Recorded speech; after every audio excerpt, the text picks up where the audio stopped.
on to our third panel Bon, of OK, on va aller à un troisième groupe qui est la santé mentale. tweet out your thoughts during La this santé panel. est multilingue. Donc, vous allez suivre tous les hashtags. My mental health is multilingual. Et vous allez partager les hashtags dans le chat. Voici, ils sont là.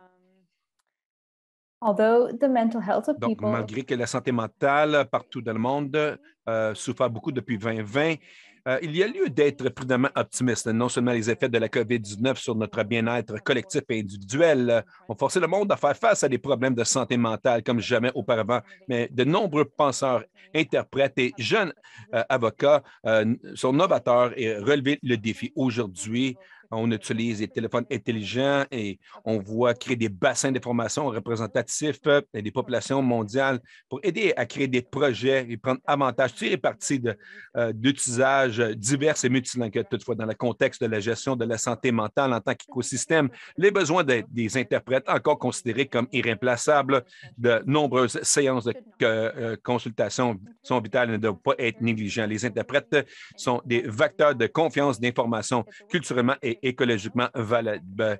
Mais dans le travail qu'ils font, ils ont également l'épuisement professionnel et les traumatismes secondaires. Et il s'agit d'entre eux une discussion indispensable sur la complexité des défis d'accessibilité critique au langage. Notre modérateur est Rihanna Younis, qui est actuellement gestionnaire du projet national pour les conseils pour l'emploi de l'immigrant du Canada à IECBC et qui a travaillé dans d'autres organisations à la recherche de Celtic Triac et l'Institut arabe canadien. Au cours des dernières 10 années, après avoir été participé à diverses initiatives, organismes sans but lucratif, la société sociale, l'inclusion, autonomisation économique, qui sont donnés un centre de travail pour Rana. Lorsque les immigrants prospèrent, nous le faisons tous ensemble et cette conviction, Rana a cofondé Welcome Home TO, une initiative populaire et les mêmes de la coalition LACC qui travaille en étroite collaboration avec les groupes communautaires locaux pour articuler et attirer l'attention sur les défis et les opportunités d'établissement d'envisager un réseau d'établissements dynamiques et tous les nouveaux. Nous avons Aurelic et PDG de Abrar Trauma Mental Health Services et ensemble est leader dans la santé et membre du CCPR avec la compassion pour aider les femmes et les jeunes. Elle est née à Hamilton et travaille à Aleppo, Syrie. Donc, elle est demeurée en Syrie pour se porter volontaire avec SOS, ONCR, pour donner des soins mentaux et récipiendaire femme de distinction en 2021. Ensuite, Jasmine Hwande, genre de communication d'opération à la communauté, Institut, est fière, arabe, élevée à Scarborough, Toronto. Elle voit la communication, l'équipe pour développer la mobilisation des produits à l'avance, le CAI, leurs efforts pour influencer le changement et son expérience dans la communauté au travers de l'éducation et les prises de décision au travers de ses différents rôles. Elle est une artiste indépendante. Elle poursuit l'art et la défense. Lola Bandana, qui était membre du groupe directeur qui est guidé des associations des communautés nationales et internationales sur les standards. Elle a mené la création des standards du Canada pour la communauté, l'interprétation et a contribué au service d'interprétation et a servi sur la IMIA comité en 2007. Elle a rapporté le prix national de l'Association de l'industrie de la langue pour sa contribution exceptionnelle au secteur de la traduction. Elle a publié des livres et des articles sur l'interprétation et la traduction.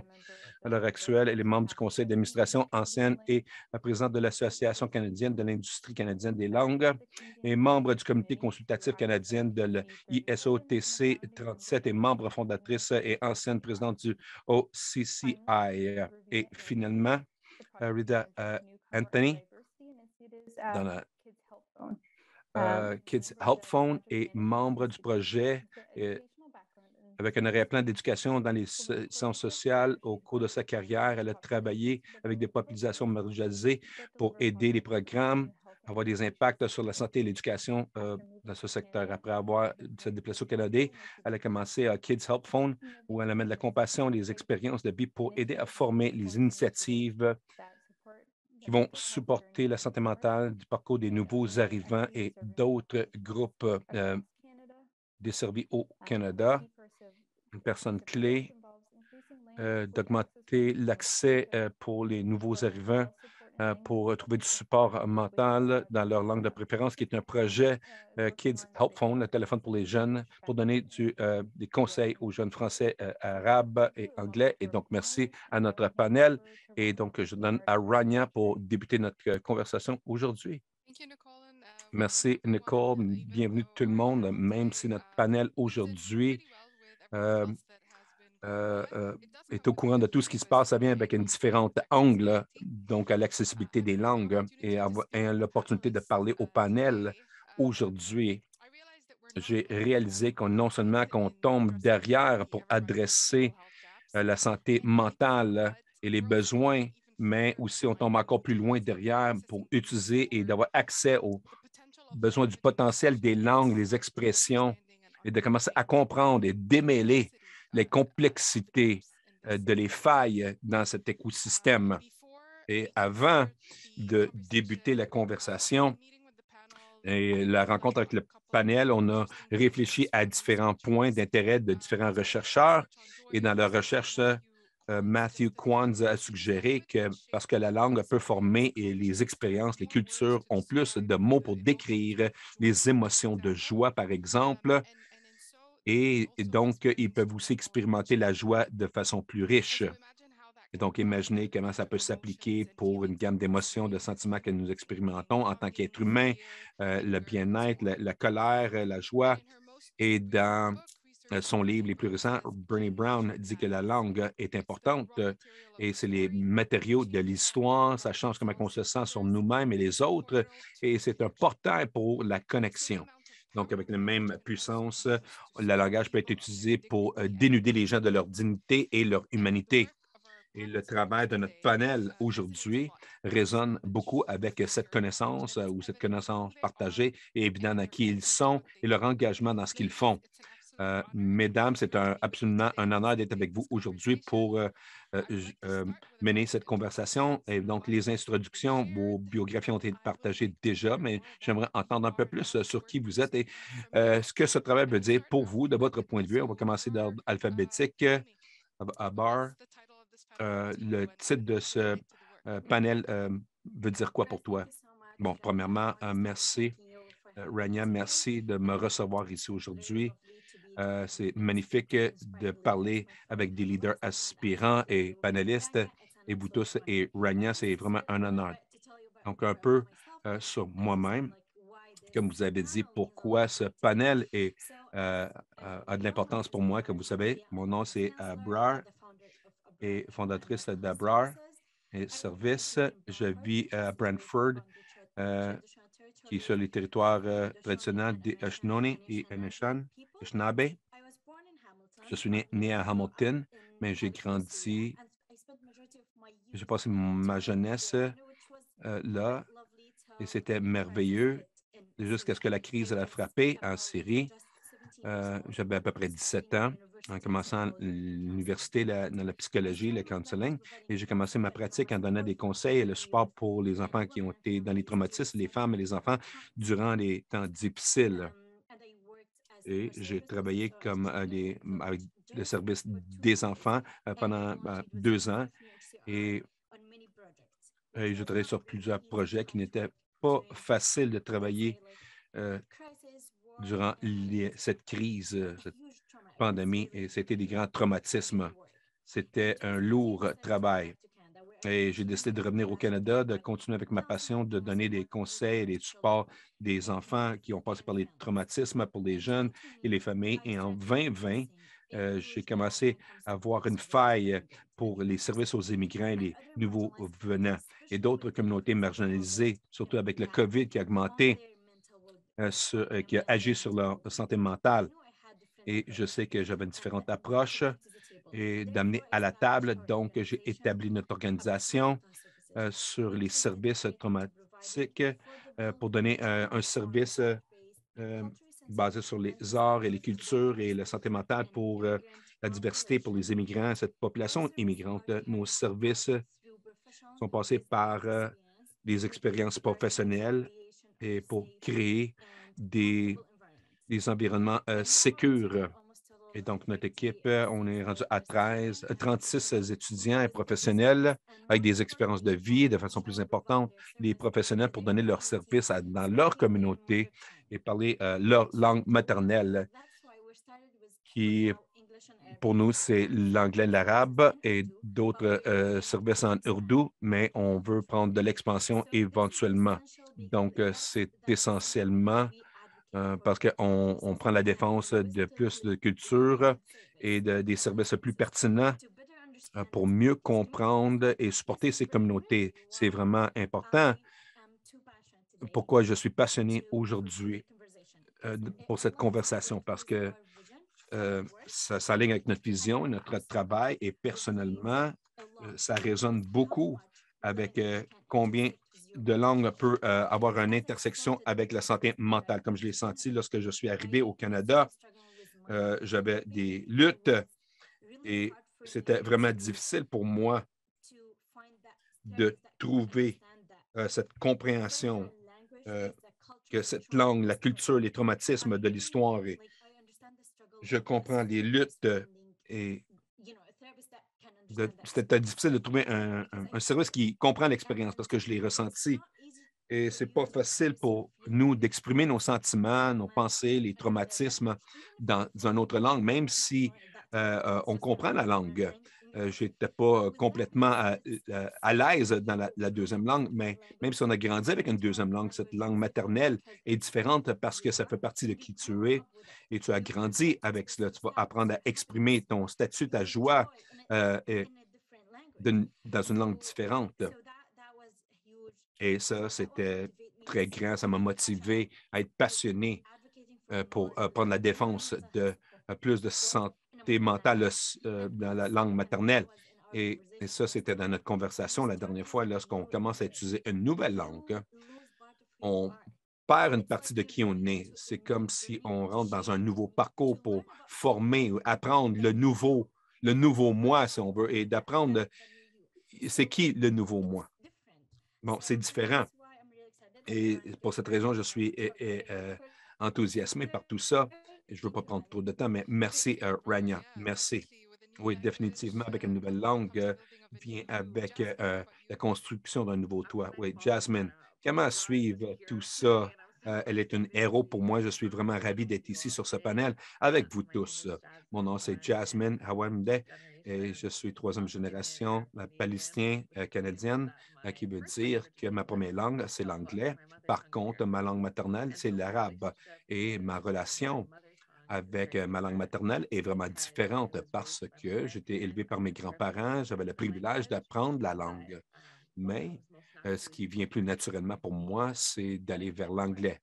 Je crois que ce qui est vraiment intéressant dans mon expérience en particulier, c'est le fait que certaines émotions, certains sentiments et certaines expressions je crois que je pense en arabe, malgré le fait que je suis troisième génération. Donc, lorsqu'on pense à cette relation avec la santé mentale, je crois que ça sonne vrai avec toutes les générations, parce qu'il y a une certaine compréhension, ce facteur qui vient avec s'exprimer et de comprendre notre santé mentale et de comprendre notre propre pensée. Et donc, dans l'arabe ou en anglais ou ourdou, mandarin, etc. Lorsque ça vient pour mon travail, je travaille avec l'Institut canadien, l'Institut canadien arabe. Et cet institut, c'est une organisation non partisante et j'ai eu le privilège de travailler sur un projet en collaboration avec la Fondation en Alberta, Text Emra. Et Emal en arabe, ça veut dire espoir. Et donc, c'est un programme essentiellement qui fournit des messages positifs aux individus dans leur téléphone en arabe pour améliorer l'état d'âme d'une personne durant une thérapie. de cette façon et ce programme est vraiment amené du succès, changer la vie quotidienne de tellement d'individus, malgré que c'est juste un texte, c'est tellement puissant. Et donc, ça a commencé à passer bon, un message simple, un texte-message peut améliorer la vie quotidienne d'une personne et les individus partout dans le pays. Et si d'autres services et d'autres soins, à quoi ça pourrait ressembler dans d'autres langues? Et je crois que ça parle du travail des autres ici en même temps, et je vais terminer là. Oui, bravo. Et Lola, et toi? Merci tellement et c'est vraiment un privilège d'être ici. Les langues, c'est une de mes passions et le bien-être, la joie, la santé mentale est l'autre. Et donc, il n'y a pas de meilleur panel que de participer, de partager des idées. Non seulement que la santé mentale est multilingue, euh, c'est tout. Je suis vraiment passionné pour la santé mentale et le bien-être des interprètes particulièrement, puisque c'est le domaine que nous discutons. Et je me souviens, lorsqu'on a créé les standards en 2007, les standards nationaux, on a parlé à l'étendue, comment protéger les interprètes, comment prendre en considération tous ces stress sur la société, le traumatisme transféré de façon et une des lignes que nous avons dans une des sections sur les responsabilités, c'est la sécurité de l'interprète est toujours numéro un. Donc, c'est quelque chose. La sécurité commence du côté mental parce qu'il y a certaines choses que lorsqu'on cherche à aider les professionnels, des docteurs, des médecins, des pompiers, on ne voit pas l'association qui arrive dans l'interprétation. Par exemple, les interprètes doivent faire leur travail dans la première personne. Donc, lorsqu'on interprète, ça doit être fait de cette façon. On ne dit pas le contraire à cause de la précision et d'autres techniques de recherche qui ont été démontrées. Ça doit être fait dans la première personne, mais on n'arrête pas pour penser l'impact que ça a sur les interprètes de transférer toute cette information linguistique dans la première personne. Donc, si l'individu qui exige les services parle de je suis en douleur ou je suis abusé ou moi, on parle dans la première personne, l'interprète est complètement associé et donc ressent cette émotion. Et on a tendance à de mettre ça de côté. Je suis passionné de prendre soin de nous. Et dans mon entreprise, depuis les dernières années, à la conférence annuelle, j'apporte des gens qui demandent, bon, qu'est-ce que ça a à faire avec l'interprétation? Ou plus récemment, un défi d'eau.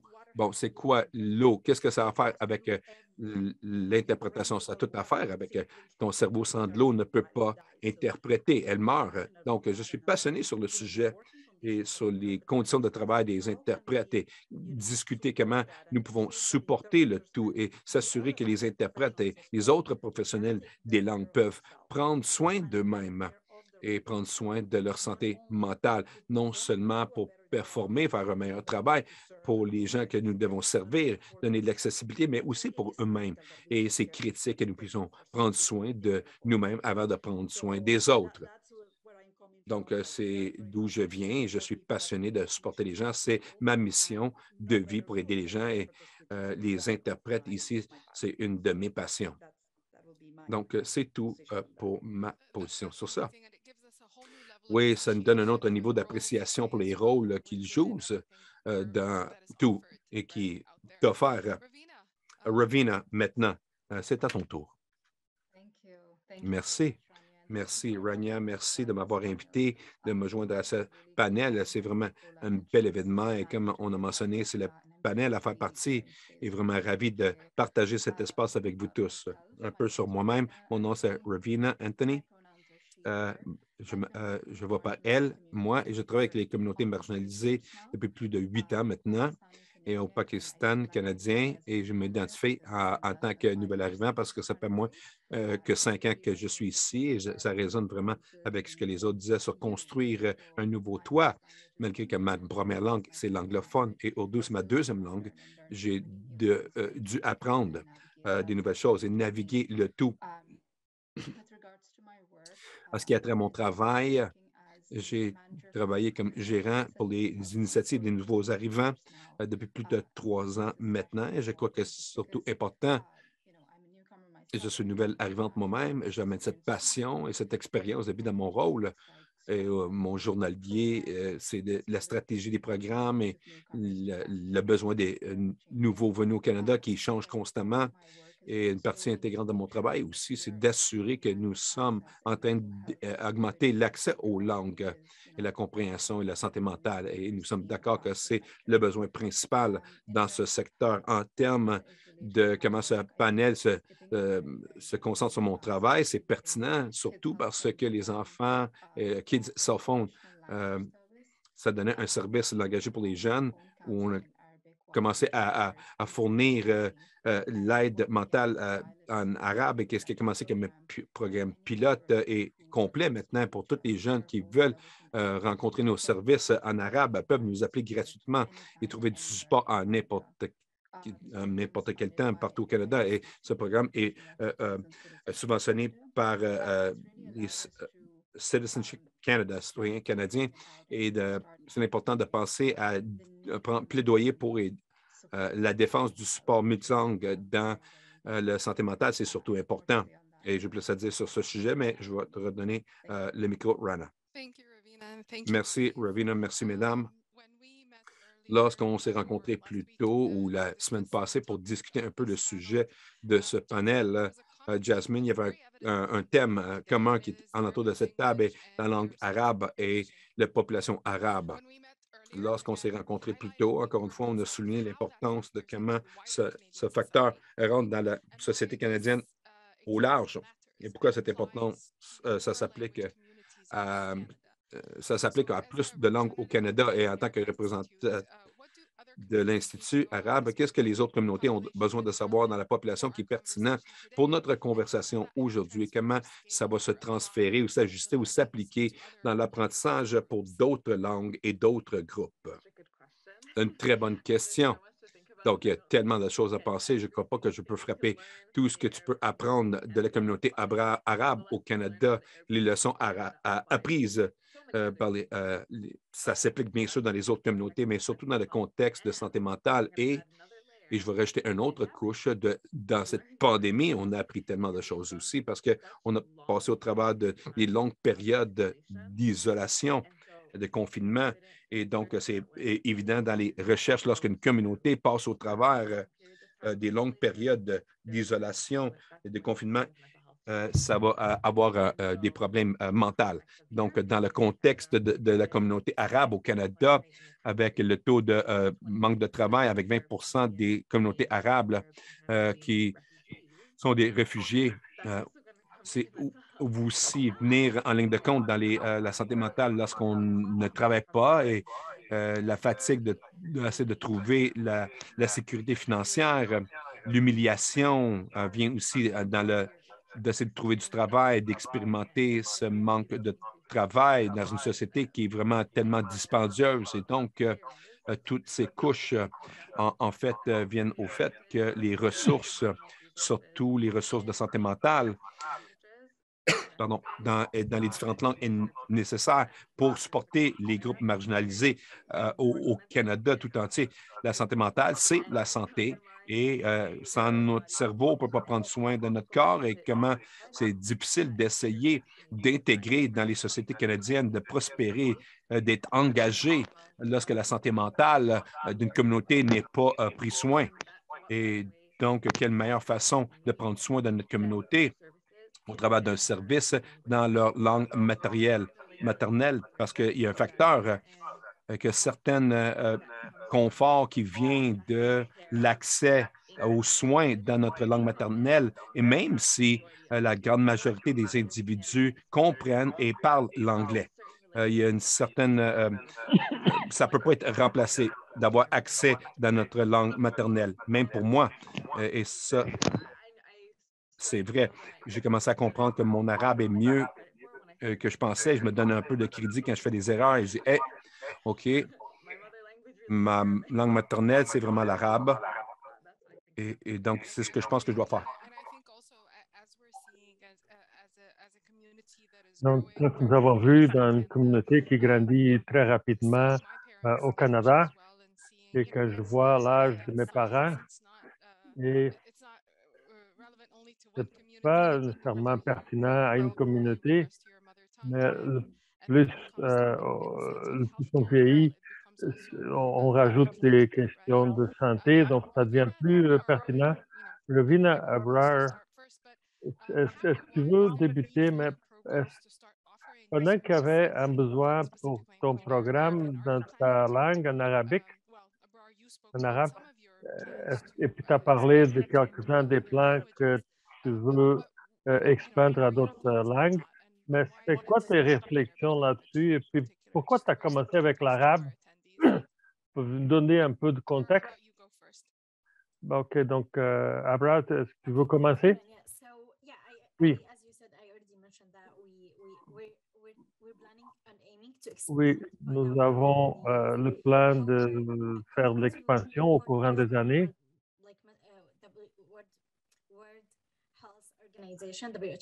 Mais nous travaillons avec WHO et nous voulons construire un système d'accès à santé pour les immigrants.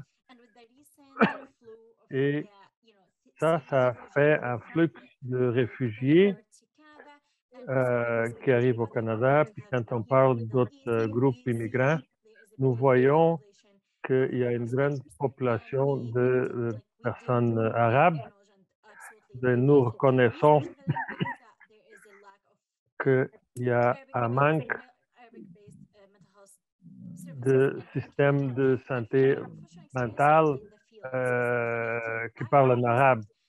Donc, j'ai observé depuis 2018 que beaucoup de professionnels, quand ils parlent la même langue, ça marche mieux. Puis avant de débuter cette organisation, je voyais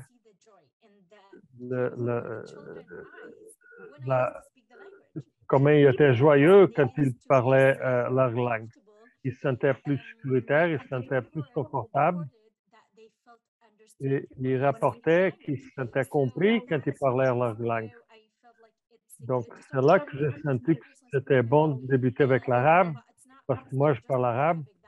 Et ce n'est pas seulement l'arabe que nous voulons toucher, mais c'est pour ça que je voulais adresser l'arabe avant. Et tel que j'ai dit, je veux voir les nouvelles arrivants dans plusieurs langues qui aient accès aux services de santé mentale au Canada. Je pense que des fois, on manque une bonne compréhension de combien le manque de services dans la langue existe. Donc, nous avons des projets où nous voulons étudier les communautés culturelles et le manque de sensibilité culturelle. Et dans 300, il y a 9 participants qui ont partagé qu'ils se sentaient inconfortables. Bon, et comprendre la sensibilité de ces individus, la culture et la langue, et la nécessité requiert. Donc, il y a beaucoup de participants étrangers qui rapportent que de parler avec quelqu'un qui a les mêmes problèmes dans un groupe ou de la même culture ou avec la même identité sociale et qui manquent, ils peuvent comprendre ces expériences. Donc, ayant dit tout ça, et si on recherche, avec les recherches qui ont été faites récemment, nous connaissons. Donc, ça, c'était une des preuves que nous avons, qui nous a poussé à débuter avec l'arabique, avec l'arabe. OK, Arabine, puis toi? Je ne sais pas combien je pourrais rajouter là-dessus, mais définitivement,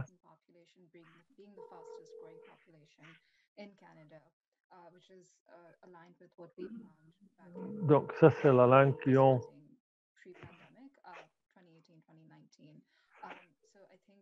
Donc, Je voudrais juste rajouter que dans le secteur à but non lucratif, notre projet, quand on l'a débuté, on dépendait des subventions. Et quand nous avons débuté à faire des recherches, comme est-ce qu'on pourrait faire dans une langue, et nous avons parlé avec des partenaires communautaires, et ce que nous avons trouvé, c'est que l'arabe, c'est la langue qui avait le plus de besoins. Puis nos recherches ont montré que, en plus, c'est qu'il y avait un secteur assez important de jeunes. Nous avons aussi trouvé que, particulièrement dans ce qui concerne les secteurs des réfugiés, les gens du Moyen-Orient avaient moins de facilité à parler anglais ou français comparé avec d'autres populations immigrantes. Oui, nous avons vu ça aussi avec d'autres fournisseurs de services, notamment la deuxième partie de votre question. Absolument, c'est le standard d'or d'atteindre aussi de langues qu'on peut.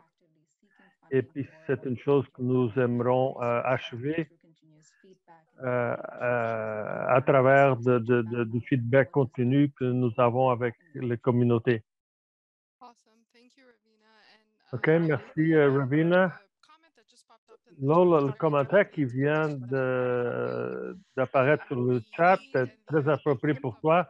Le besoin puis l'impact des programmes sur la vie de nos clients, ça c'est très pertinent à ce que nous avons de voir avec Ravina. Mais il y a un autre côté de cette expérience, c'est l'interprète ou le conseiller. C'est quoi qui fonctionne, c'est quoi qui ne fonctionne pas? Comment est-ce que la santé mentale des interprètes est affectée? As-tu des commentaires à faire? Oui, absolument. Merci pour ta question. J'ai vu le message et c'est bien approprié. Ce que j'ai mentionné avant, c'est l'association que l'interprète a avec l'émotion, que ce soit avec une consultation médicale. Il y a plusieurs années, il y a un interprète qui est allé à une consultation médicale et l'interprète il a demandé demande-moi pas de retourner dans un rendez-vous médical parce que l'interprète il sentait que c'était lui qui donnait les nouvelles. Donc, pour débuter avec de la base, il faut identifier la situation, il faut bien identifier l'émotion parce que des fois, on peut minimiser le problème sans bien comprendre ce qui se passe. Il faut faire la différence entre épuisement mental et de la compassion et de la fatigue. Compassion et fatigue ont des symptômes pour le trauma. C'est le trauma que des fois, les interprètes ils peuvent avoir quand ils interprètent des situations de violence légale. Donc, ça affecte leur vie, leur travail. Puis, ils ont cette émotion non seulement pendant le travail, mais aussi par après, avec leur mari, leur femme, leur famille. Puis là, ils amènent ce trauma dans leur vie privée, dans leur relation personnelle. Donc, il faut savoir identifier cette différence, puis savoir qu'une fatigue doit être traitée et doit être bien identifiée, puis être traitée. Mais il y a des choses que nous pouvons faire. On peut voir dans le chat. Est-ce que je peux demander aux gens qui sont ici maintenant, combien d'entrevues avez-vous senti du stress? Pouvez-vous juste lever la main si vous voulez? Beaucoup d'entre nous, on peut répondre à la question d'avoir senti de l'anxiété ou du stress des fois. Puis beaucoup de ce que nous faisons, c'est souvent de minimiser. Nous cachons cette anxiété parce qu'il y a tellement d'autres choses qu'on doit faire pour demeurer fonctionnel. Donc, en réalité, nous sommes en train de rempirer les choses. Des fois, les interprètes qui disent « Oh, je fais ça depuis 20 ans, j'ai aucun problème à le faire. » Mais des fois, ils n'ont pas les trucs qu'ils devraient avoir pour prendre soin d'eux autres mêmes. Il faut bien identifier, il faut se connecter avec la Terre, il faut savoir quand dire non à une situation, parce que ça, c'est une des pires ennemis que nous pouvons avoir, c'est de ne pas être capable de dire non, de ne pas être capable de prendre une pause, de ne pas être capable de prendre des limites. Quand nous avons 3 ou 4 différentes responsabilités, donc prends 5 minutes pour te connecter. Ça, c'est très important pour t'aider à identifier, pour être capable de reconnaître les sentiments que tu as. Donc, une bonne identification, c'est vraiment important. Donc, ça pourrait être mieux. Comment est-ce qu'on peut faire du counseling? Parce que l'interprète, le code d'éthique des conseillers, les interprètes ne leur permettent pas de dévoiler ce qu'ils disent. Donc, ils pensent qu'ils ne peuvent rien dévoiler. Donc, ils cachent tout. Mais il y a des façons de partager où on peut partager d'une façon anonyme, spécialement quand l'interprète a une expérience personnelle relationnée avec ce qui parle dans cet assignment. Donc, à l'hôpital des enfants malades, durant plusieurs années, ils ont des sessions de feedback où les interprètes peuvent en profiter. Donc, je recommande aux interprètes de prendre avantage de ces outils. Oh, je suis fatigué, je ne veux pas y aller, je ne veux pas y aller à ces sessions, mais ces sessions sont très, très importantes parce qu'elles te permettent de prendre soin de toi-même de façon à ce que tu ne l'amènes pas avec toi chez vous et au point, des fois, des interprètes ont même des rêves et où ils pensent constamment à cette assignation qu'ils ont eue. Ils pensent à ça tout le temps. Donc, ça, ce n'est pas un épuisement régulier. Donc, ça a dépassé la ligne. Puis ça, c'est un problème de santé mentale. Puis il y a des programmes, donc cherchez les programmes qui existent, puis parler avec quelqu'un, un collègue, quelqu'un dans votre famille, sans nécessairement dévoiler de l'information privée, mais prenez soin de vous-même. Ça, c'est une des bonnes choses qui arrivent. L'autre point qui arrive, qui n'est pas aussi bien au niveau des interprètes, c'est que, étant donné ce que nous faisons, il y a des fois ce qu'on appelle une auto-justification. Parce que je fais tellement de travail dur, j'ai le droit d'avoir une pizza ou un coke ou de regarder 5 shows à la TV, au lieu de prendre effectivement soin de toi-même. Ça, c'est un autre problème, c'est très important. Donc, assurez-vous que vous ne permettez pas que ces choses-là affectent votre vie professionnelle et votre vie personnelle. Donc, on aurait besoin d'un autre panel autour de ce sujet concernant l'emploi puis le futur de la force de travail. Donc, la conversation débute. Comment est-ce qu'on peut redéfinir certaines occupations et comment est-ce qu'ils travaillent, comment est-ce qu'on peut bâtir les soins personnels dépendant de la nature des assignations que nous avons. Donc, des assignations différentes, il faut intégrer cette composante de auto-soin dans notre vie. Donc, Ravine, tu as eu beaucoup de conseillers dans la ligne de santé mentale. Comment est-ce que tu vis cette expérience? Je suis certain que tu comprends ce que Lola vient de dire, mais c'est quoi tes expériences vécues? Oui, on a des expériences très similaires. Quand nous avons débuté à chercher des interprètes et des conseillers, nous nous sommes assurés qu'eux, ils avaient accès à des services de santé mentale Parce que dans ces assignations, il y a beaucoup de stress auxquels les interprètes sont exposés. Donc, nous avons besoin de nous assurer que les interprètes prennent soin d'eux mêmes et je vous remercie d'avoir souligné ce problème-là, Lola. Donc, je peux voir que c'était un cheminement qui a été difficile pour nos conseillers, pour nos interprètes, et nous sommes anxieux de voir comment est-ce qu'on peut l'améliorer. Et c'est en travaillant ensemble, et les conseillers et les interprètes qui doivent reconnaître que les interprètes donnent non seulement un support linguistique, mais un support culturel en même temps. Donc, nous avons une ligne séparée parce que souvent, ça arrive d'une façon organique où la personne y parle anglais parce qu'il parle un peu d'anglais, mais c'est d'avoir ce support, avoir l'interprète qui est présent donne ce support au cas où la question devient trop complexe pour ses habiletés linguistiques. Donc, ils ont ce support qui vient de la part de l'interprète.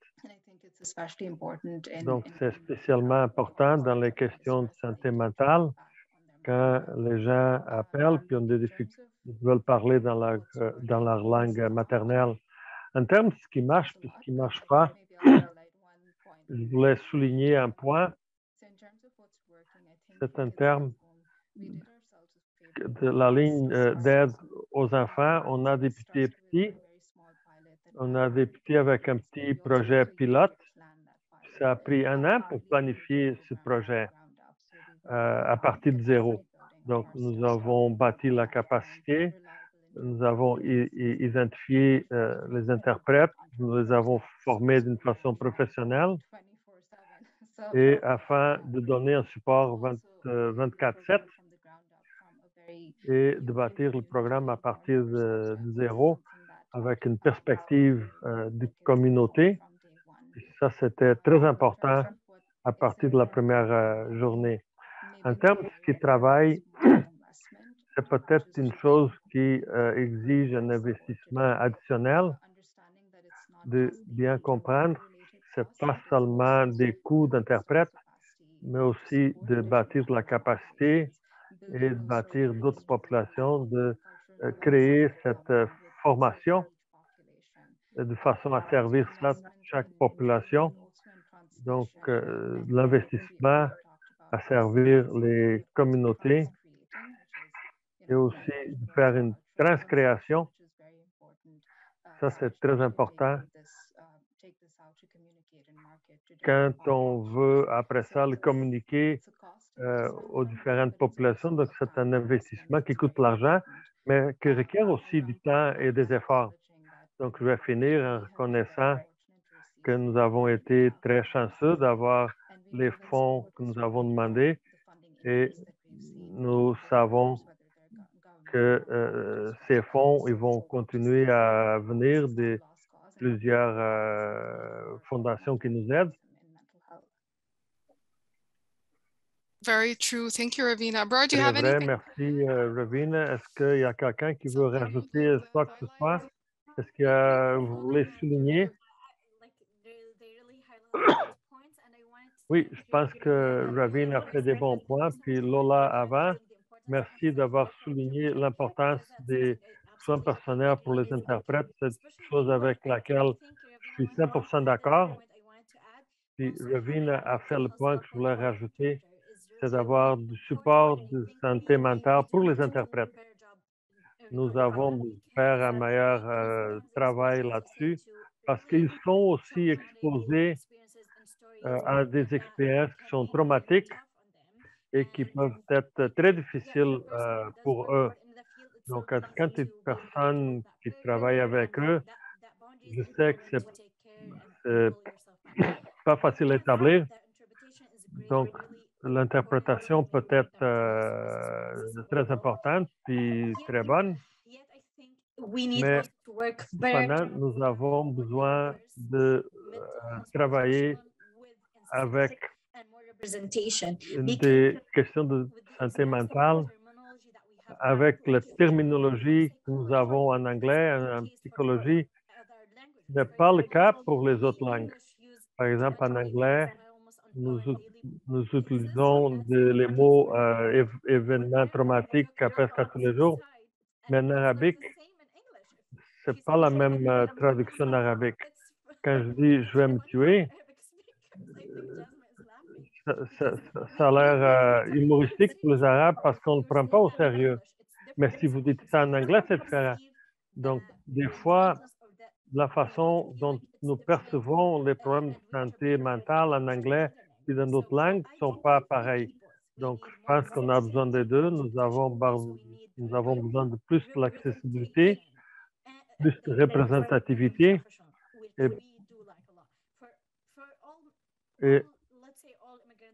pour tous les immigrants et toutes les communautés. Oui, je suis d'accord avec toi. J'ai vu beaucoup de situations familiales qui se détériorent suite à des choses qui pour nous sont communes en anglais, mais j'ai vu des cas où finissent avec le service d'aide à la jeunesse, des interprètes qui ne comprennent pas le contexte culturel. Donc, il faut informer les parents qu'il y a des situations qui menacent la santé de leurs parents. Et souvent, on fait juste de traduire une question ou un mot très traditionnel. Et ça aussi, ça cause des difficultés aux conseillers et aux interprètes, tel que nous l'avons dit dans le chat. Ils pensent qu'ils n'ont pas bien servi leurs clients. Donc, arrête de parler aux enfants puis ils se sentent responsables de ça. Okay, well, we've talked about this and Donc, on a parlé de ça. How do we move forward, right? Jasmine, from your Maintenant, perspective, c'est le temps de parler de solutions. What are your thoughts? Donc, c'est quoi tes réflexions là-dessus? Bon, j'aime toujours réfléchir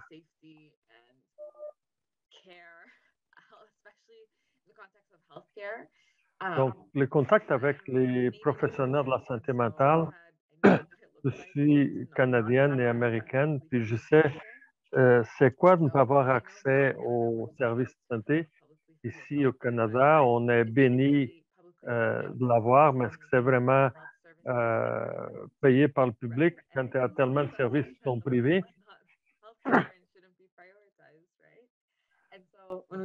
Donc, quand je pense aux investissements nécessaires dans la question de santé mentale, dans les ressources et aux sensibilités culturelles, de façon à ce que les gens peuvent en avoir un accès facile. Donc, les services de santé mentale doivent être accessibles. Et je parle maintenant de la communauté arabe, où ils ont un taux de chômage très élevé. Ça affecte leur santé mentale. Donc, et je veux parler maintenant de mon expérience personnelle. J'ai eu le privilège d'avoir accès à tellement de ressources de santé mentale en arabe, où je me sens très connecté à ma culture avec ma langue. Et donc, ça t'aide à reconnaître tes racines. Et ça a vraiment amélioré ma santé mentale. Ça m'a aidé à me sentir connecté avec ma famille. Le sommaire, je dirais que c'est important de donner la priorité à des ressources de santé mentale payées par des fonds publics. Puis, parce que la santé mentale, ça fait partie du réseau de santé. Nous avons besoin de considérer un accès culturel aux services de santé. Merci, Jasmine. Lola, ça a donné des trucs spécifiques au niveau des soins personnels. Comment est-ce qu'on peut, où est-ce qu'on doit débuter? J'aimerais offrir une perspective un peu différente. J'agree avec Jasmine, où des fois un changement systémique, et je suis en faveur de tout ça. Mais je crois que le changement vient d'en dedans. Et ça, c'est tellement important qu'on assume notre responsabilité personnelle pour nous-mêmes. Parce que si nous attendons que le prochain programme arrive pour prendre soin de nous, nous n'allons pas y arriver. Je parlais de fatigue, de compassion. Donc, nous avons besoin de réfléchir là-dessus. Le premier, c'est la question du commitment.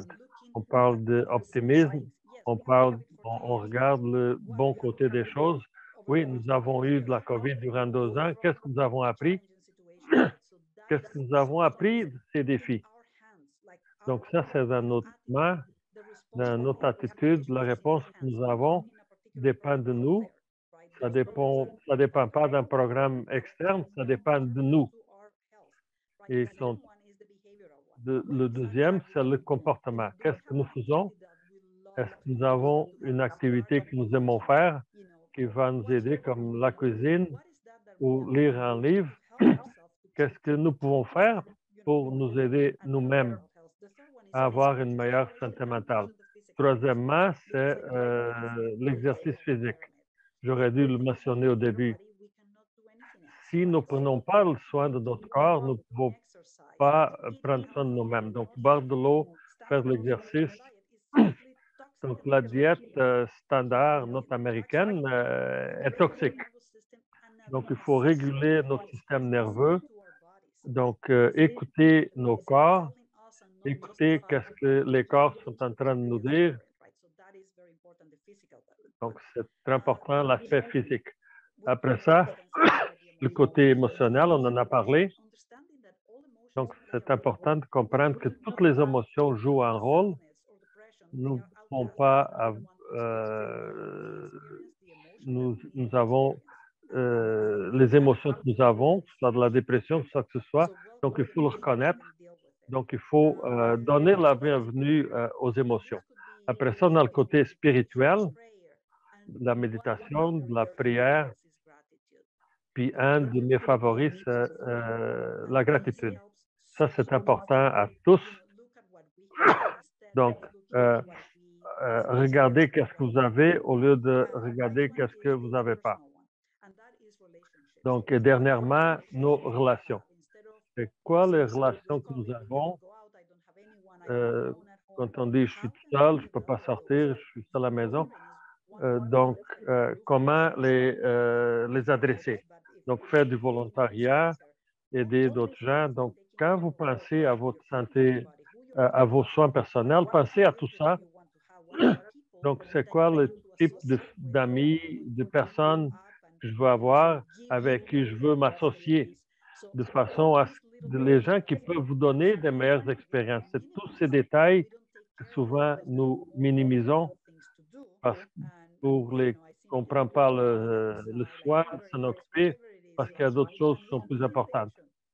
Et donc, on paye pas, des fois, on ne paye pas attention à ce qui est vraiment important. Donc, débuter aujourd'hui, donc pour moi, ce serait le plus important. Et en addition, c'est évident d'avoir les fonds publics pour les supporter, pour avoir de l'aide extra sur la... Ben, les soins personnels sont au-dessus, au début de ma liste. Ravina, as-tu des réflexions? Non, je dois dire que je suis 100% d'accord avec toi, puis j'aimerais continuer. Je pense qu'avec le travail que je fais, c'est une approche avec les bases. Donc, je dirais que la recherche et la mise en pratique qui vont de main à main. Donc, on débute avec, il faut bâtir des bonnes relations, des relations fortes, mais aussi savoir que ces relations, ils peuvent changer. Et comme on dit, avec les nouveaux arrivants au Canada, qui soulignent certains de ces besoins. Donc, les groupes de focus dans la communauté nous aident à comprendre les services que nous allons offrir, comment est-ce qu'on peut les rendre plus représentatifs de la population. Ça, c'est la partie recherche. Puis après ça, nous avons la partie mobilisation, où nous reconnaissons et nous voulons partager ces connaissances avec des chercheurs puis les organisations qui nous donnent des fonds. OK, merci. Merci, c'est une des choses dans lesquelles on a travaillé. On a travaillé sur MCIS, de construire ces collections sociales, même que ça soit pour débuter la défense de plus de services ou prendre la dépense pour le soin, l'auto-soin, le soin de soi et prendre soin de nous. Ça exige qu'on doit avoir accès à l'information. Et donc, ça en soi, ça exige beaucoup de travail à la base, à la racine pour de travailler ça à zéro. On a à peu près 10 minutes qui nous restent ici, donc je peux imaginer différents futurs avec vous tous ici. Et j'aimerais voir comment vous pourriez construire ce futur idéal ou un monde d'accès aux langues et de santé mentale. À quoi ça peut ressembler? Donc, c'est vraiment une belle question. Je vais commencer en une citation par John Paul Hardy qui dit, in other words, pour amener la pertinence au monde, tu dois pouvoir parler leur langage et avec efficacité et avec toute l'appréciation de ce qui a été fait au Canada. Personnellement, je crois que le futur idéal, voir la représentation des langues parlées par des professionnels dans des services professionnels où c'est accessible à tous les immigrants et les nouveaux arrivants, où ils peuvent raisonner et se sentir compris et absolument donner l'opportunité entre choisir les professionnels anglophones ou de choisir quelqu'un qui parle la langue maternelle et qui peut comprendre de façon culturelle. Et donc, l'idée du futur pour le Canada, et personnellement, je suis ici à l'organisation, on essaie de travailler vers ça. Et comme Lola a dit, je veux rajouter que le travail commence lorsqu'on voit la faille, quand on commence à voir les responsabilités et faire de ce qu'on peut faire. C'était la motivation derrière. Voyons ce qu'on peut apporter à la table. Voyons voir si on peut faire partie de la solution, comme tellement de pièces peuvent être une partie de la solution. Ça peut être nous. Donc, c'est pour moi, c'est l'idée. Donc, merci tout le monde, Rania. Merci, Lola. Je vais tourner ça à toi maintenant parce que tu as été référencé. À quoi ça ressemble, le futur pour toi? Absolument. Donc, j'aimerais voir la conscience de la race et le rôle de du interprète professionnel et leurs besoins, mais aussi de reconnaître que ce traumatisme qui arrive pour les interprètes et qu'on ignore d'avoir un système où l'interprète fait partie de l'équipe professionnelle. On a l'équipe de soins professionnels, ils ont des services, ils ont des conseillers, ils ont des résumés de tout ce qu'ils font. L'interprète, parce qu'il est travailleur autonome et considéré externe, l'interprète ne devrait pas être considéré un externe. Il doit faire partie de l'équipe et en faisant partie de l'équipe, il doit avoir tous les bienfaits. On doit travailler sur les conditions de travail. Donc, définitivement, je vois les meilleures conditions de travail pour les interprètes et qu'il y aura certainement un interprète à l'accessibilité pour toute la population en général, plus que nous pouvons retenir professionnellement les interprètes dans la professionnelle plutôt que de perdre à d'autres domaines et le meilleur service qu'on va pouvoir donner aux gens qui exigent de l'interprétation.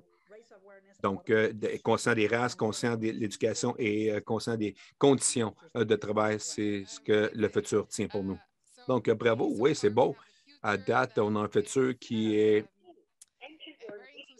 très inclusif, de tellement de différentes cultures, un futur qui réfléchit de l'intérieur, un futur qui a l'interprétation et l'accessibilité de langue construite dans les équipes à plusieurs niveaux. Ravina, as-tu d'autres choses à rajouter à ce futur qu'on construit? Oui, absolument. J'aime ce qui a déjà été mentionné à date et je crois que l'idée d'un futur idéal avec les jeunes, avec les téléphones cellulaires, les gens doivent avoir accès au support qu'ils ont besoin, la façon qu'ils en ont besoin de plus, que ce soit au travers de l'interprétation, que ce soit des conseils directs, encore de comprendre les besoins selon les occupations et de construire des services et des basés sur ça. Et je crois aussi que avoir un service international, c'est un défi des fois d'engager des conseillers bilingues, malgré que le français est une langue officielle du Canada et ça démontre le niveau de travail qui doit être fait pour que ce futur idéal soit possible dans le futur. Merveilleux. Jasmine, ton futur. Bon, tu es un artiste, peins-nous une image, là. Bon, oui, je suis un artiste, donc beaucoup de mon ouvrage souligne mon identité d'intersection, d'être arabe, canadien. Et en tant qu'artiste, en fait, tu es plus idéaliste quand on pense au Canada qu'on voudrait avoir, le Canada dans lequel on travaille, le Canada qu'on travaille vers, inclut tout le monde dans le processus de planification, où tout le monde est assis à la table, assis, on pense au programme, on pense aux soins, on pense à nos politiques et nos programmes en place, l'éducation, les systèmes, les trousses d'outils, que ce soit comme un ajout.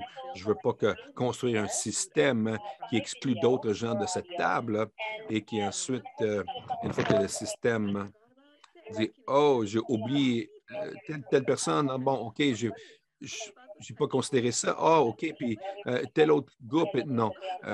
Il faut éviter tout ça et construire le Canada où on arrive ensemble à la table et on construit ensemble pour assurer que nous créons l'accessibilité, la sécurité aux soins, l'éducation, etc. ensemble.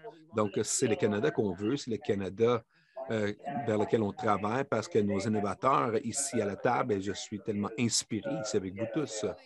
Donc, merci tout le monde. Vous avez été tellement efficace à partager vos pensées. En fait, il nous reste du temps et donc je vais ouvrir le tout aux gens qui sont ici. Est-ce quelqu'un qui voudrait rajouter un commentaire, une question, quelque chose qu'on voudrait mentionner ou on est curieuse? Il y avait une question plus tôt qui parlait de comment les problèmes intersectionnels, les races, sexualités, pays d'origine, la politique. A lot in it from what we've talked about, but if si quelqu'un voudrait rajouter à cela, rajouter d'autres différentes questions, s'il vous plaît, allez-y.